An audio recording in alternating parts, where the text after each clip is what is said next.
I did something a bit different for April of 2024. I made the decision to play less live service game. Because for the past couple of years, ever since starting my YouTube channel, all I've really done is bounce from live service to live service to live service with short, half or 1 month breaks in between.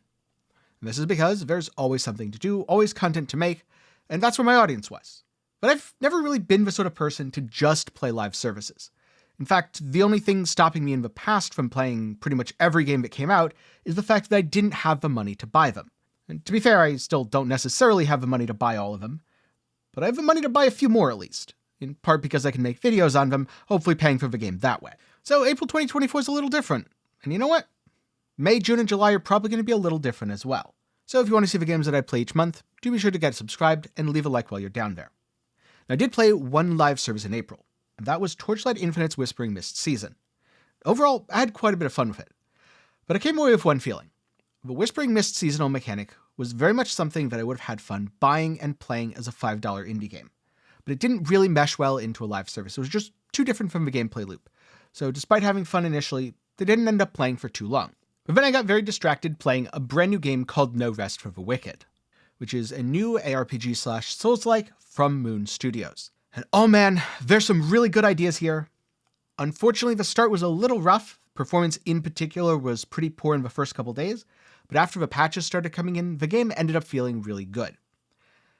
And I hear a lot that the game is going to revolutionize or redefine a genre. And to be honest, usually it's a whole load of nonsense. It's a thing that companies say because they're excited and want to share something. And to be clear, I don't blame anyone who's excited and wants to share. But also, most of the time your revolutionary game isn't going to change the genre. However, No Rest for the Wicked is the exception that proves the rule, because it blends the looting of a Diablo game with the combat and meaningful gameplay of an ARPG like Dark Souls. This is something that all the ARPGs are chasing. I mean, think about how many times you've heard a developer from Blizzard or someone from GGG say, our goal for Diablo 4, Path of Exile 2 is actual meaningful combat. The slower, more methodical pace, which you just don't see in ARPGs because they all turn into button spam fest. Or you see a game implement that and it goes terribly. But by bringing in the pacing from Souls, it naturally slows things down without it feeling artificial. You're not using your skills slowly because your mana bar has run out and you forgot to buy potions in town. You're using skills slowly because stamina is a limited resource that must be used carefully, otherwise you'll run out and the enemies overwhelm you. But this is where No Rest for the Wicked succeeds. It doesn't feel like playing a Souls game.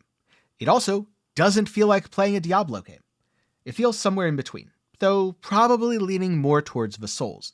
Kind of like Diablo was its great-grandfather or something.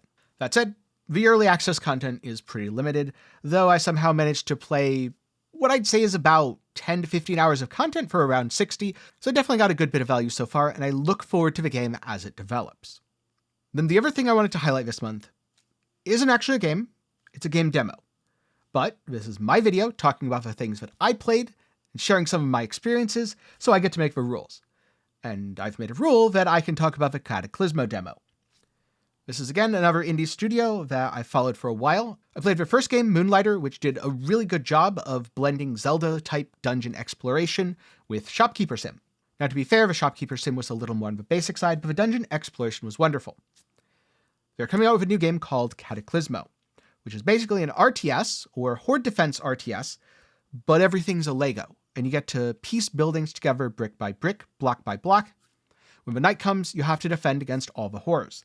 And in fact, you can even do a little bit of dynamic building in combat, although not too much, because unfortunately horrors do prevent you from building in their direct vicinity. If you're noticing a theme here, yes, it's that I am a sucker for games that blend genres.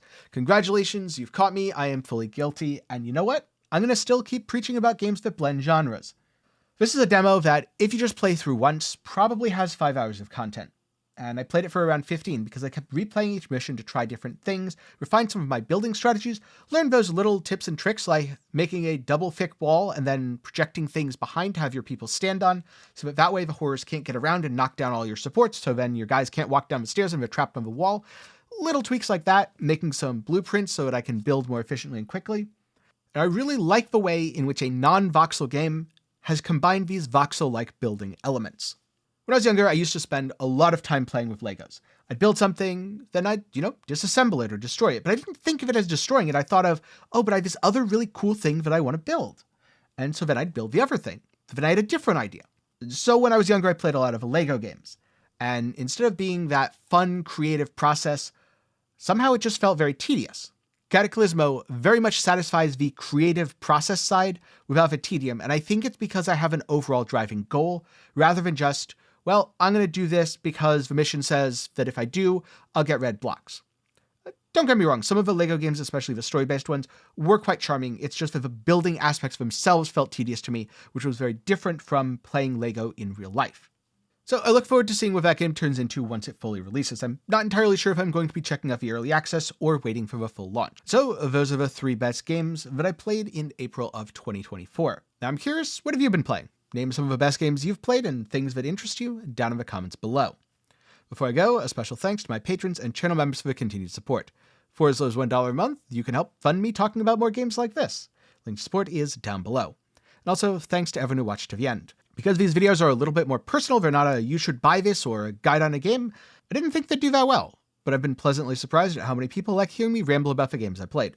So I'm going to keep doing them as long as you keep watching them. And with that, I'll see you next month.